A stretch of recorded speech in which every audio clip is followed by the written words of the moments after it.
Right, good morning. How are we doing? I'm starting a new job today, so it's an interesting one, a bit different for me, but my friends bought some offices, so I'm going to be literally in there. We're putting a little direct unvented cylinder, a couple of bathrooms, little kitchen and stuff like that. It's an incredible building. I'm going to show you this. I love this little building. So I'll flip the camera, but this is where we are. So, and I'll be working over there. So, yeah, should we get in there? Let's have a little look, shall we? So, this is what we're doing. Taking that out. That's going to be, the new one's going to be moved to in here. And this is going to become like a kitchen.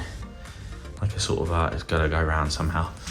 And then through there, got 2 bathrooms. So I'm going to do, I'll show you that in a second. Let's get this drained out. Right, it's got that draining out. Obviously, there was a stuck washer on that. That's probably why they couldn't do it. So they did say they were going to strip all this out, but you can't blame them. In here, one little toilet. We're going to revamp.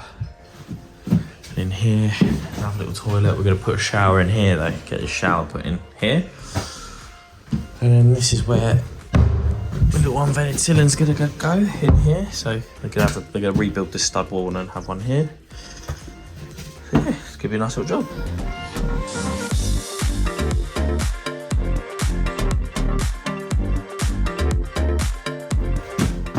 It's going to come out with a little wall hung pan there. So I'm taking this out today. I'm going to leave that toilet in so someone's got space. I'm just taking this toilet out, this basin out. Hello. And then we're going to have a shower put back here. So, let's get cracking. See, any fixings in that? I'll show you a good way quickly how to get rid of these toilets. Done. Good morning, everybody. So, I'm back at this job. They've ripped down a few more walls. A bit of a DIY demolition job.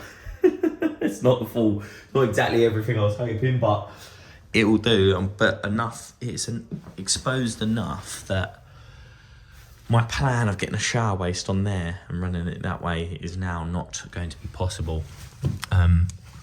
We've got bits of timber down here. That was a joint on there. That's a lip. I couldn't see that properly.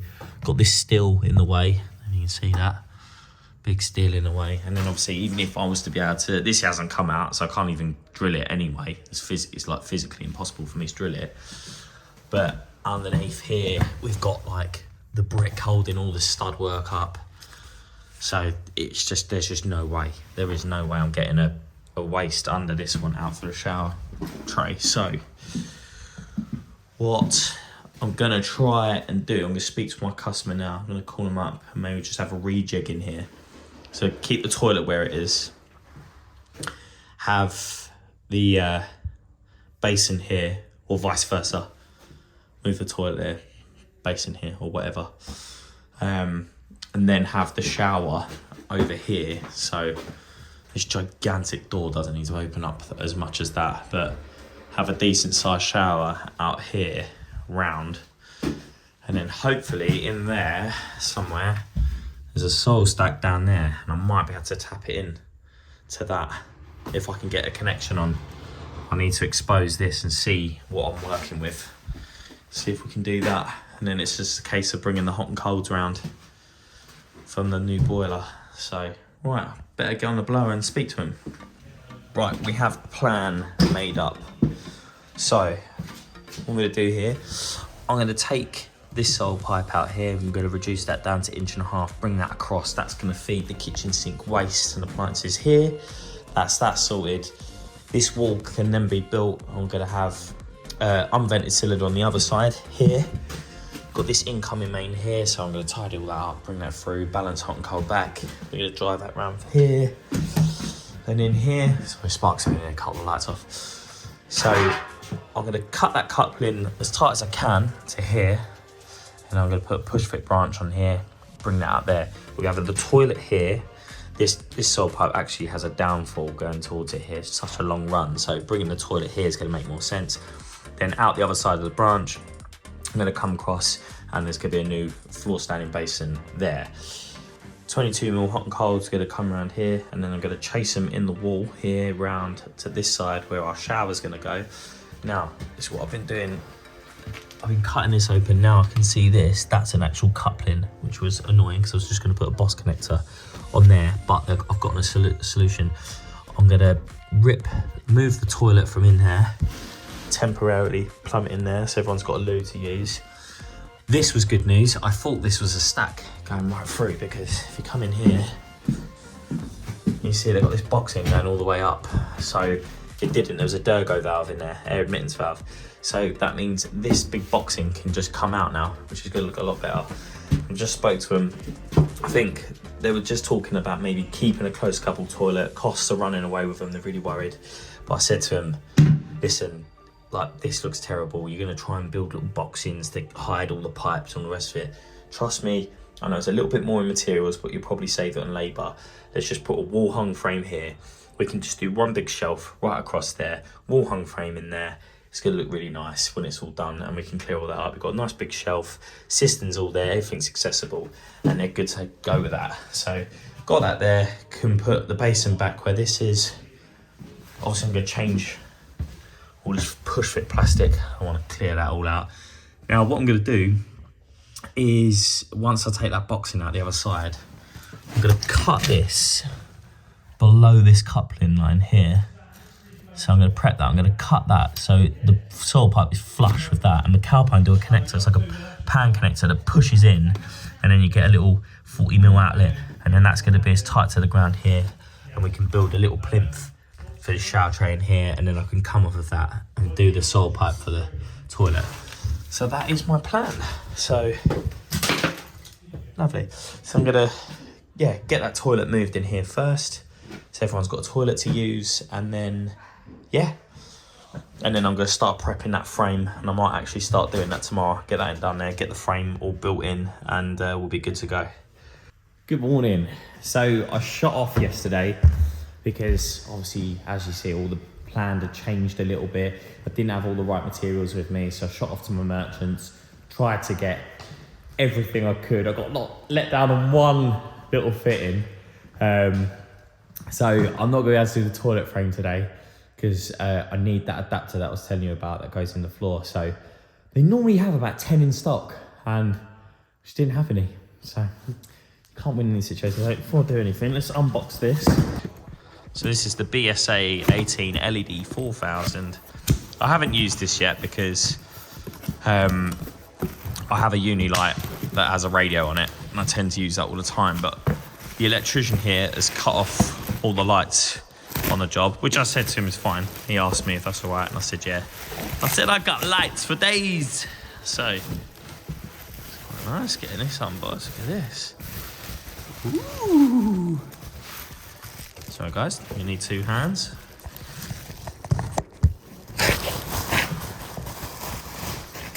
Look at that. It's a nice little light there. I like that. Looks like it's got a little threaded rod here. I'm guessing that's for a magnet or a hook, or they must do adapters for that. And I've also got a little screw hook here, if you see that. So I'll be able to put a screw in and hook that in, which is perfect. It's exactly what I need it for. And it rotates all the way around, which is nice. And it's just it's a push, not a pull. And obviously fits M12 and 18 and 12 volt batteries. So there. Lovely. Ooh, look at this. This is flash. Pun intended.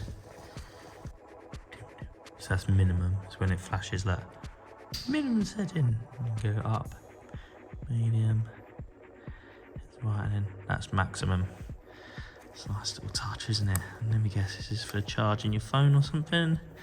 Little USB outlet. It's very nice. I'm liking that. Reason I unbox that here so I can come in here. What's great, I'll get that hooked up there in a minute, because lights are always better from above. So I'll get that hooked in there. Oh, I'll turn it off with my knuckle. There we go. So that's the reason I want to show you, because I got that boxing off yesterday. And today I was just going to come in and plan to get, like I said, I was going to cut that flush and then put that connector in. But because I haven't got that, I'm just going to leave this for a minute. And I'm going to focus on this little bit in here. So I'll put in here earlier, look, these are my old school 240 lights. I bought these years ago and I've never thrown them away, but they're just quite handy. I can have that one in here now. Like so, just leave that in there, plenty of light in there, and leave this one in here. So I'll pop that in temporary. Now what I'm going to do, I'm going to cut this branch in first, and then I'm going to get this bit of waste pipe over for the basin, and then maybe start getting some hot and colds in around the back for today. So I'm going to get that done because I've got the branches for that. We'll see how we get on, see if I can do the chase and stuff. I've been away this morning. Funny enough, the owner of this office, their mum and dad, I did their boiler, their bathroom. It was my first ever YouTube video. So if you go back, you can flip through that. The world's first veiling combination pipe up. I did it with a brake tank and a storage pump, and the Velo pump, it boosts it into the storage tank. It's such a lovely setup. So go and check that out if you haven't seen that. And yeah, so me and my little mate today, we're gonna go and get this all done, get this all chased up. Just seeing this here, this conduit here runs through here, so I'm gonna rip that out first before I chase through that. So get that because I want to chase from one side to the other, just to bring some new pipes in, because this floor is not coming up. They don't want to rip this floor up. So everything I'm doing has to go around the edge. So I just obviously need to get hot and colds from there to there. So I think previously I said about 22 mil, but I realised I don't need to do that. I'm just gonna do 15 mil on the wall around to here. It's plenty. Doesn't need any more than that. So less waffling, more plumbing. Let's go. Oh, it's a good start on this job. So cutting through this old pipe, cleaned it all up. Got my chamfer on the drill. That just goes over there like so. Whoa. See all the bits that flew out? Well, gives you an idea.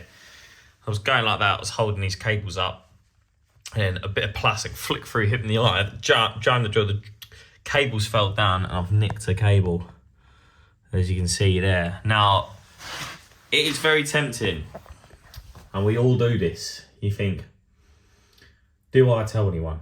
Do I just, no, I'll get away with that. Put a load of cables in front of it, no one's ever gonna see it.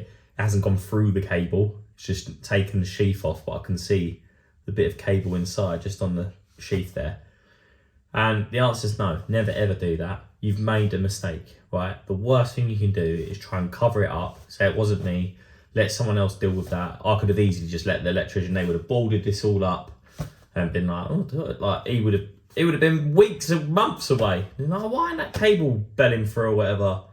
And it would have been my fault, and you know, I could have got away with it, but that is the honest thing to do, right? So I'm a big believer in like karma and stuff like that. Just, especially apprentices watching this, because as an apprentice, I remember just trying to think like, oh man, and you think it's just like the worst thing in the world, right? But I tell you what, it's a hell of a lot easier now to solve this than to wait for it to all be boarded up and all the rest of it. It's just be honest, hold your hands up, be completely honest. I spoke to my customer, I haven't got the electrician's number, sent him a video, said, look, I'm really sorry, it's a mistake. Mistakes happen. That is it. Mistakes happen. I've told the electrician now, well, I've told that it should get back to him, and it's one cable, and whilst it's all exposed like this, I'm sure it's going to be very easy for him to replace this one cable now, or even repair it. I don't know if he can repair that, I'm not entirely sure, but I'm sure he'll be able to get that through. He got all these cables through before with the wall up, so I'm sure now he can replace that cable. So a bit of advice there, always do that. Hold my hands up, right, and get it done, and hopefully he'll do the same.